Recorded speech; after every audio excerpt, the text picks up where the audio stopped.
मेरे जो पिताजी हैं वो कारगिल युद्ध में शहादत के लिए प्राप्त हो गए थे। मेरी एक बहन है बड़ी मुझसे छोटे एक भाई हैं। यही मेरा अभी तो परिचय है। मैं लेखन कार्य में अभी लगा हूँ। अभी आपने जिक्र किया कि 1999 में जो करगिल युद्ध हुआ उसमें आपके पिताजी शहीद हुए। उस समय आपकी जो आयु थी वो कितनी थी? मैं 2.5 वर्ष का था और जो मेरे भाई हैं वो 8 महीने के थे और बहन मेरी 7 वर्ष की थी। तो कैसी रही है पूरी जर्नी? अगर बात करें कि जब आप 2.5 साल के थे तो किस तरह से फैमिली ने आपस में आप संभले सब लोग? थोड़ा सा मैं जानना चाहूँगा, क्योंकि आप तो 2.5 वर्ष के थे, काफ़ी छोटे थे। बट जब आपको पता चला तो क्या उस समय का जो फीलिंग थी वो क्या थी आपको? बहुत लंबे समय तक तो यही था कि पापा मतलब जो हमारे हैं वो जॉब पे गए हुए हैं या ड्यूटी पे हैं। जैसे हम बच्चे थे तो हमें यही बताया जाता था कि अभी आएंगे। फिर जैसे होश संभालना शुरू किया धीरे धीरे पता चला कि ये होते हैं पापा की जो श्रद्धांजलि सभा होती है 21 जुलाई को हर वर्ष। हमें तो ये लगता था कि मेला लगा हुआ है एक। हम बच्चे हैं छोटे छोटे, तो हमें इतनी चेतना नहीं थी कि हम जान सके ये सब है। फिर धीरे धीरे कि ये सब चल रहा है। इसमें मेरी जो माता जी हैं उनका संघर्ष बहुत रहा।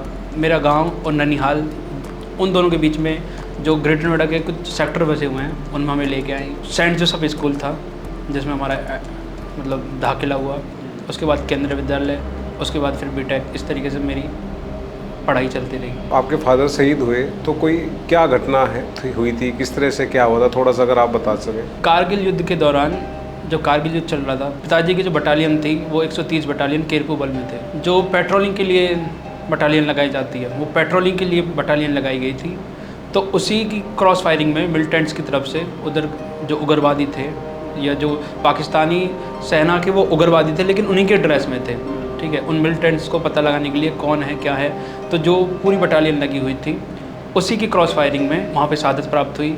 जो उनके कमांडेंट हैं, जैसे सर्टिफिकेट आता है, डेथ सर्टिफिकेट आता है, तो उनमें उन्होंने बताया कि अच्छा खासा संघर्ष किया पिताजी ने।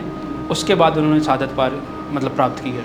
तो उनको गर्दन में, चेस्ट पे, शोल्डर में गोलियां लगी। उसके बाद उन्होंने गोली लगने के बाद भी ग्रेनेड फेंका, उनको मतलब ध्वस्त कर दिया था। आप जब ये सब चीज़ें सुनते हैं, एक पिता जब शहीद हुए, जो फीलिंग है वो क्या है आपकी? अब एक लंबे समय हो गया है। सबसे पहले तो ये है कि मैं जहाँ भी पहुँचता हूँ मुझसे पहले उनका नाम पहुँच जाता है, ठीक है। ये मेरे लिए हर्ष का विषय भी है। लेकिन एक पिता चाहता है कि उसका परिचय उसका बेटा हो, तो उसी प्रयत्न में मैं लगा हुआ हूँ। रहता है कि भाई आज इतने शहीद हो गए, आज इतने शहीद हो गए। तो क्या आपकी पीड़ा है कि इस पर क्या ऐसा हो कि जैसे आपके साथ हुआ किसी और दूसरे बेटे के साथ ना हो? शहादत प्राप्त हो जाती है, वो आदमी चला जाता है, उसके पीछे जो रह जाता है उसका परिवार रह जाता है।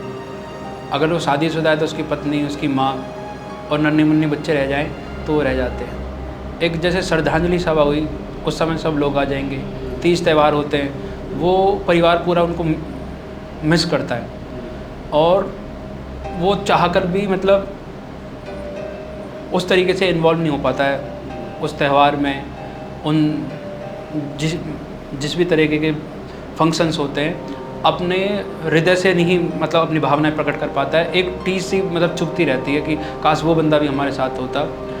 एक प्राउड का मोमेंट है, वो चीज़ अलग है जो देश के लिए है। लेकिन एक जो व्यक्तिगत रोज़मर्रा की जीवन है उसमें एक आदमी के पीछे, जैसे अब एक सैनिक है, एक सिपाही है, वो लगा हुआ है। तो अगर वो खेतीबाड़ी वाले माहौल से निकल के आगे बढ़ा तो उसके पीछे पूरी एक चैन बंधी हुई है। अगर वो आदमी टूट जाए तो वो चैन टूट जाती है। उस चैन को जोड़ने में फिर बहुत लंबा एक समय चला जाता है।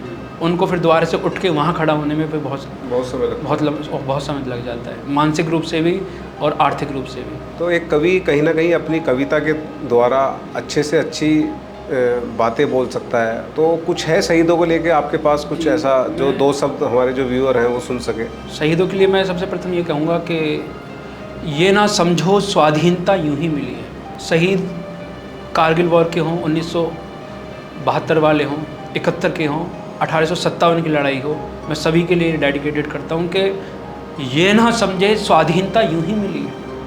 हर कली इस बाग की कुछ खून पी कर खिली है। ये ना समझें स्वाधीनता यूं ही मिली है, हर कली इस बाग की कुछ खून पी कर खिली है।